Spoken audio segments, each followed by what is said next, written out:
सास बनने की ट्रेनिंग। सुधा के बेटे की शादी होने वाली थी और वो इतनी एक्साइटेड थी कि आज मैं ऊपर आसमान नीचे, आज मैं आगे ज़माना है पीछे। अरे हाँ भाग्यवान, तू सबसे आगे ही है। लेकिन हुआ क्या है? सास बनने वाली हूँ मैं। अरे घर में एक नया सदस्य आ जाएगा, कितना अच्छा लगेगा ना। आप और राहुल तो ऑफिस चले जाते थे और मैं पागल की तरह घर में अकेली। अब तो मेरा साथ देने वाली आ रही है इस घर में। बहुत बहुत बहुत खुश हूँ मैं। ओहो ठीक है बेगम, लेकिन अपनी खुशी को लगाम लगा कर रखो। क्या पता कैसी आए, तुम्हारा साथ देने वाली आए या फिर ऐसी आ जाए जो तुम्हारी शक्ल देखना भी पसंद ना करती हो। ऐसा क्यों बोल रहे हैं जी? शुभ नहीं बोल सकते तो अशुभ तो ना बोले। अच्छा जल्दी से तैयार हो जाओ, चांदनी चौक जाना है शादी की शॉपिंग के लिए।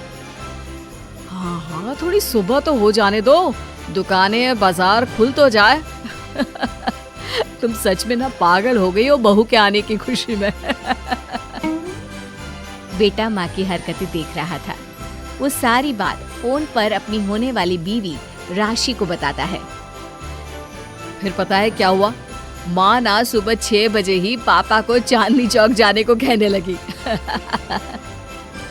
दूसरी तरफ राशि कहती है, अरे वाह, ये तो बहुत अच्छी बात है ना। सास इतना सोचने वाली मिल रही है, और क्या चाहिए। मैंने भी सोचा है मम्मी जी के साथ बहुत प्यार से रहूंगी, उनका ख्याल रखूंगी और प्यार करूंगी। राहुल भी खुश था। लेकिन बाजार में सुधा जी और उनके पति को एक अजीब सी दुकान दिखती है जिसके बाहर लिखा होता है, हमारे यहाँ सास बनने की ट्रेनिंग दी जाती है।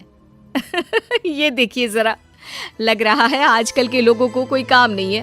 अरे सास बनने की भी ट्रेनिंग होती है क्या? दुकान के सामने एक पिंजरा था, उसमें एक तोता बंद था। सुधा की बात सुनकर तोता बोल पड़ता है, अरे नादान औरत, अगर सास सही तो पूरा घर सही रहता है, परिवार बंधा रहता है और आने वाली जनरेशन संस्कारी होती है। लेकिन तू क्या समझेगी? जा जा आगे जा। ओए, तोते बड़ा बोल रहा है, क्यों आगे जाऊं? मैं नहीं जा रही। देखा देखा, तेरे जैसी औरत को तो सास बनने की ट्रेनिंग लेनी ही चाहिए। निकाल 1000 रुपये और जान दर, नहीं तो पूरी जिंदगी रोती रहेगी। सुधा को तोते की बात में दम लगता है। ए जी, निकालो ना जरा 1000 रुपए। अरे पागल हो क्या? जानवर की बात में आ रही हो? किस पागल आदमी की सुन रही हो, जिसे ये भी नहीं पता कि तोता जानवर नहीं पक्षी होता है। चलो निकालो 1000 रुपये और अंदर जाकर सास के रूप में जीवन को सफल कर लो। हाँ जी, बात तो ये सही बोल रहा है। कहाँ मैं आपकी बात में आ रही हूँ? मैं तो अंदर जा रही हूँ, 1000 रुपये दीजिए। पति क्या करता, बीवी की आज्ञा सर आंखों पर। लेकिन जैसे ही सुधा अंदर जाती है, सामने कई औरतें पहले से ही बैठी होती हैं। मेरी पहली बहू के वक्त मैंने इतना नहीं सोचा था, और आज वो मेरे सर पर चढ़कर नाचती है। गुरुजी, कोई उपाय बताए। तभी गुरु की नजर सुधा पर पड़ती है और वो आंखें बंद कर लेता है। तू पहले भी मेरी दुकान के सामने से होकर गई थी ना, तब क्यों नहीं आई? औरत जो कि गुरु के साथ मिली हुई थी। महाराज, तब पता नहीं था कि सच में सास बनने की भी ट्रेनिंग लेनी होती है। लगा था घर में कोई सदस्य आ रहा है जो सारा दिन मेरे साथ रहेगी, लेकिन ऐसा तो कुछ भी नहीं हुआ गुरुजी। चल फिर पैकेज लेकर 20,000 वाला कल से आ जाना। जी महाराज, गुरुजी की जय हो। वो औरत भी सुधा को देखती है और कहती है, सही जगह आई हो बहन। 10-20 हजार का मुंह नहीं देखना भाई, बस घर बस जाए तो सोचो गंगा नहा ली। बहुत कमा लेंगे अगर परिवार एक रहा, नहीं तो बुढ़ापा वृद्धाश्रम में बिताओ। सुधा डर जाती है। वो गुरु के पास जाती है और उन्हें पैसे देती है। देखो, एक मंत्र गांठ बांध लो कि कभी भी बहू को बेटी ना समझना। जितना दबाकर पहले दिन से रखोगी, धीरे धीरे प्यार दोगी तो मान रखेगी, नहीं तो। ना जी ना गुरुजी, समझ गई। अरे भला हो भगवान का जो आपसे मिला दिया, नहीं तो मैं। हाँ हाँ, आगे बढ़ते जाए, पीछे और भी लोग हैं, सबको मौका दे। सुधा घर आ जाती है। राशि शादी करके घर आती है तो दिमाग में सास की वही छवि होती है जो राहुल ने दिखाई थी। देखो राशि, मैंने काम वाली हटा दी है। वो क्या है ना, 2000 महीने लेती थी, यानी कि 24,000 साल का, और 5 साल में उसे जोड़ो तो 1,20,000 रुपए। माँ जी, और 10 साल जोड़े तो? तभी राहुल आ जाता है। अरे बस बस, इतना मत जोड़ो, फिलहाल भूख लगी है, कुछ खाने को दो। अरे पर बर्तन तो गंदे हैं ना, काम वाली तो आई नहीं, फिर बर्तन कौन धोएगा?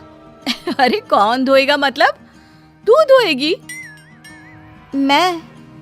ठीक है, मैं धो लेती हूँ। धो कर देती हूँ, आप खाना बना ले। अरे खाना भी तू ही बनाएगी? ये क्या बात होती है माँ, क्या हो गया तुझे? कल तक तो कुछ और ही बोल रही थी। लेकिन सुधा का व्यवहार सुधरने का नाम ही नहीं ले रहा था। बहू और बेटा ससुर से बात करते हैं। पिताजी, क्या हो गया है माँ जी को? वो क्यों ऐसे व्यवहार कर रही है जैसे मैं कोई नौकरानी हूँ? पिता क्या करता, बता देता है सारी कहानी कि कैसे सास का दिमाग एक गुरुजी ने खराब किया है। सास बनने की ट्रेनिंग?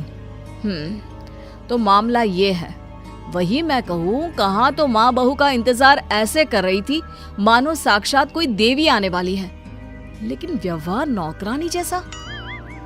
देखिए माँ बुरी नहीं है, बस किसी ने उनका दिमाग खराब कर दिया है। तो ऐसे में मेरे पास एक आइडिया है। बहू फुसुर करके पति और ससुर से बात करती है। अगले दिन बहू सास के सामने कहती है, अच्छा मैं जा रही हूँ, मेरी क्लास है। ये बोलकर बहू निकल जाती है। ये कौन सी क्लास करने जा रही है? पढ़ाई तो खत्म हो गई थी इसकी। अरे माँ, दरअसल वो ये सोचकर आई थी कि तुम माँ जैसी होगी, लेकिन यहाँ तुम तो तुर्रम खां बन गई हो। तो वो किसी बहू बनने की ट्रेनिंग वाली क्लास में गई है। ये बोलकर बेटा बाप की ओर देखता है और आंख मार देता है। हाँ, वो तो तुम्हारी माँ ने भी सास बनने की ट्रेनिंग ली है बेटा। पहले का जमाना और था भाई, कि भोले मन से रिश्ते शुरू किए जाते थे। अब तो नई लड़की घर आते ही नौकरानी हटा देते हैं।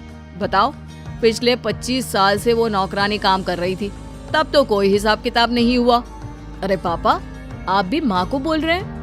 अरे माना, वो माँ समझ कर आई, घर में खुशहाली रखने के लिए हमेशा आप लोगों के साथ उठती बैठती, माँ को कभी जवाब नहीं दिया। लेकिन माँ की क्या गलती? अरे दादी ने भी तो ऐसा ही किया होगा ना माँ के साथ, तभी तो माँ अपनी बहू के साथ ऐसा कर रही है।